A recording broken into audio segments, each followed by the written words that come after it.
For thousands of years, Rome has been an influential city on the world stage. From the power of the Roman kingdom all the way through to its modern position as the seat of the Catholic Church, few places have remained so powerful for so long. But what if the continent-spanning Roman Empire still existed today? This is Unveiled, and today we're answering the extraordinary question, what if the Roman Empire never fell? Are you a fiend for facts? Are you constantly curious? Then why not subscribe to Unveiled for more clips like this one and ring the bell for more fascinating content? Following various crises in the ancient world involving Julius Caesar, Mark Antony, and Egypt's Cleopatra VII, the Roman Republic was in such a state of disarray that it was down to Augustus, the first emperor, to make Rome stable again. This happened in the year 27 BC, and though Rome's influence had been considerable already, it began to stretch out across parts of Europe, Northern Africa, and Western Asia at considerable speed, reaching its biggest in the year 117 AD. Rome's huge military power and wealth allowed it to continually expand and seize more and more territories. But it was this drive for expansion that ultimately ended Rome's dominion over Eurasia. It was plagued by crises from the 3rd century onward and ultimately got far too big to be effectively managed. Slowly but surely, hostile armies began chipping away at Rome's influence. The date commonly given as the end of the Western Roman Empire is the year 476, when Ravenna, which was actually the empire's capital at the time rather than Rome itself, fell to a coalition of Germanic armies. The last emperor, Romulus Augustulus, was deposed and sent into exile. By 480, it was all over. But 480 certainly wasn't the end of the Roman Empire, as any historian will tell you. It was only the West that collapsed. In the previous century, the empire had been split into two administrative regions, the Western and the Eastern Roman Empires. And the heart of the Eastern Empire was Constantinople, previously named Byzantium.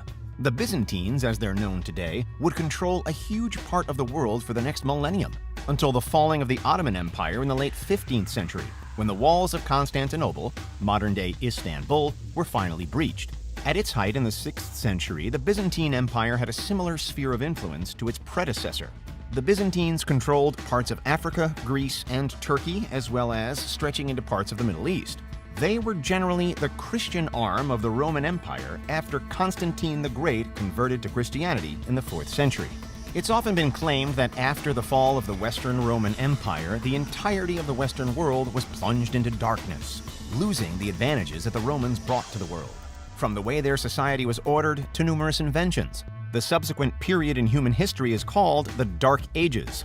But actually, the Dark Ages weren't all that dark. In fact, the Dark Ages are so named simply because many of the records and literature of the time haven't survived. It's us who are in the dark, not the people living in the Dark Ages. It was much later historians who claimed that the fall of Rome caused a societal regression. In actuality, Europe wasn't left with a power vacuum for long. Not only did the Byzantines continue going, but various quote-unquote barbarian empires began to rise as well, including the Franks. And then in the 7th century, Arabia was unified and the Islamic conquests began. By the 11th century, there were many European kingdoms, and they began to expand as well and embarked upon the Crusades to the Holy Land. Various empires continued to rise and fall in Europe up until the 20th century, with one nation always ready and willing to start expanding and absorbing territories. The Ottoman Empire that captured Byzantium continued all the way up until 1922, along with many other powerful European empires that ended in the same century, including the Russian, French, and British empires. The latter was, just like Rome, the most powerful empire in the world at one point. But could a pan-European Roman Empire that continued for the next 1,500 years have averted many of the wars Europe started in more modern history? Possibly.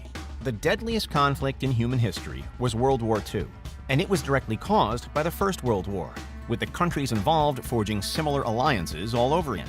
World War I had many complex causes, but the reason it became a world war, despite revolving around internal conflicts in Europe, was because of Europe's large empires and colonies that were drafted in the fight against Germany.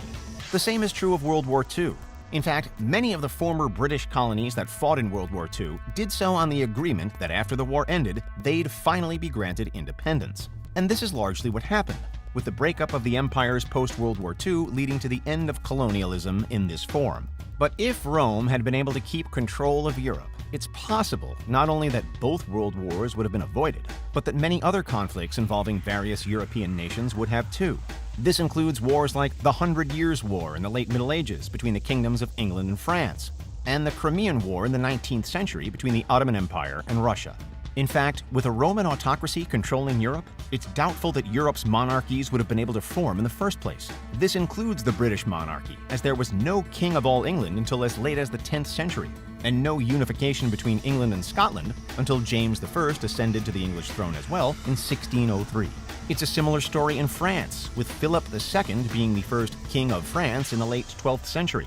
If this hadn't happened, there would have been no French Revolution, a decade-long event that brought forward political ideas and beliefs perhaps as influential as those of ancient Rome. And if Rome had expanded northwards far enough, it could have taken over Western Russia.